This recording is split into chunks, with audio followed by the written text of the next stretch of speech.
and I'm just on my way back from the beauty therapist. I just went to have my eyelashes and eyebrows done.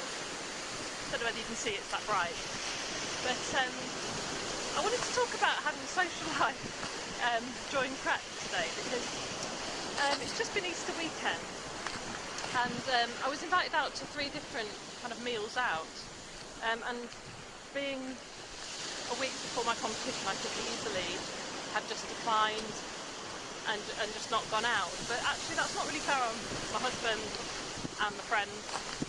So I decided to go ahead and have those nights out.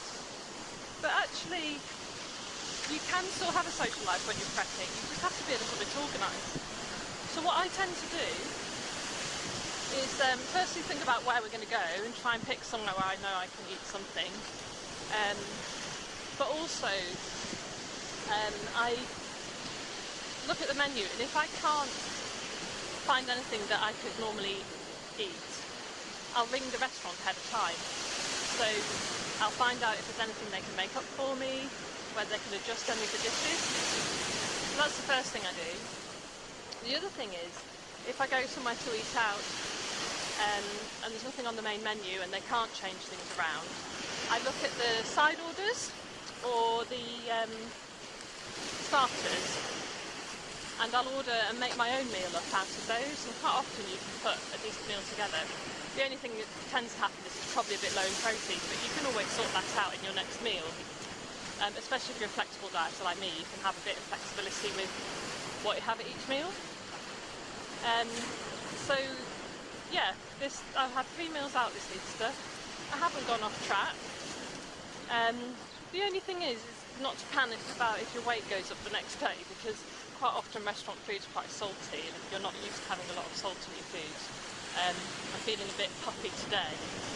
But I've had 3 lovely meals out with friends and not gone off my diet, and I'm a week out from a comp, so I don't think there's any need to feel like you need to be a hermit, and you don't have to take Tupperware everywhere with you. Some people take their Tupperware literally everywhere with them, and to a certain degree that is a good idea. I often pack my food and take it with me. But I think if you're going to eat out in a restaurant, unless you've checked with the restaurant first and they're okay with it, I personally think it's a little bit rude to go to a restaurant and then sit and eat your own food there.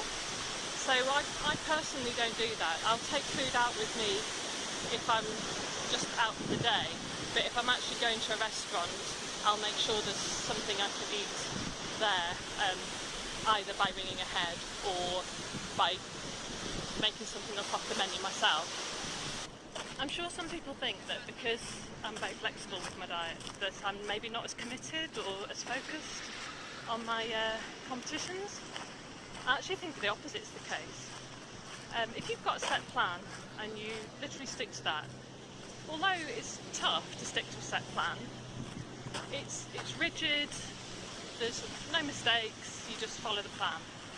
When you allow some flexibility, you have to use much more willpower, because you've got to make those decisions whether, is that food okay, can I actually get away with that, is that going to ruin my macros for the day? So you do actually have to put a lot more thought into planning if you're doing it this way. I'm 100% focused on my competitions, and flexible dieting doesn't mean I'm not 100% committed. Every time I compete, I want to bring a better package to the stage, and that's what my focus is right now. I just think there's more than one way to do it, and you just have to find the way that helps you get the best out of yourself. Yeah, I think this is an important topic to talk about, because a lot of people literally focus for 12 or 16 weeks purely on their competition and actually have no life outside of their prep for the whole time, which can cause a lot of stress with relationships and friends and family, and I just think it's unnecessary. And the other thing is it puts a lot of pressure on you. If you spent all that time so focused on the competition, and then say you get injured at last minute, or the competition doesn't go the way you'd hoped, and you've missed out on all these other things you could have been doing just because of that competition, that could be quite upsetting. So I think it's a good idea to have some balance. And the other thing is if your focus has been so 100% on your competition that it's actually neglected every other area of your life, when the competition's done with, you could feel quite lost. And I think a lot of people get post-competition blues because suddenly the prep's finished and they've got nothing else going on. For most of us, competing is a hobby, so we should be enjoying the process. I can't see the point in just being miserable for 12 or 16 weeks just for a competition when it's supposed to be a hobby and something you're doing for your health and fun and have a good goal to aim for. So yeah, definitely keep that in mind when you're thinking about whether to still enjoy a little bit of social life. I'm not saying go mad, and it is quite hard. If you've got a set plan and you don't deviate from it, obviously your prep's going to be very straightforward, and it probably is a bit more stressful to be a bit more flexible about it.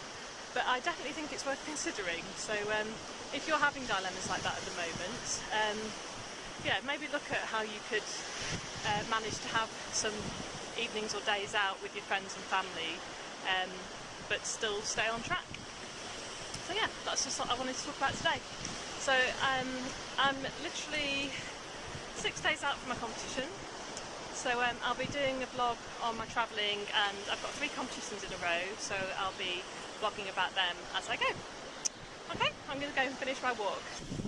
It must look like I always spend my time at the beach. To be fair, I live about 10 minutes from the beach, and I try to do these vlogs when I'm on my travels, because otherwise I never seem to get time just to sit down and do them.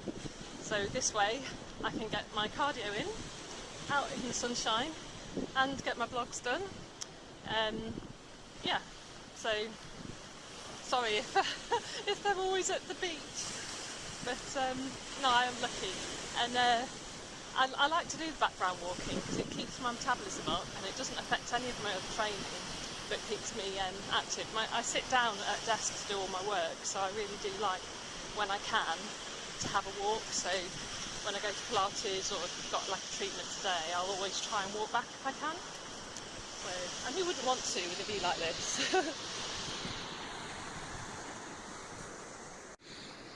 I've been doing a lot of posing practice over the last couple of weeks, so I'm just going to put some clips of my posing practice up next.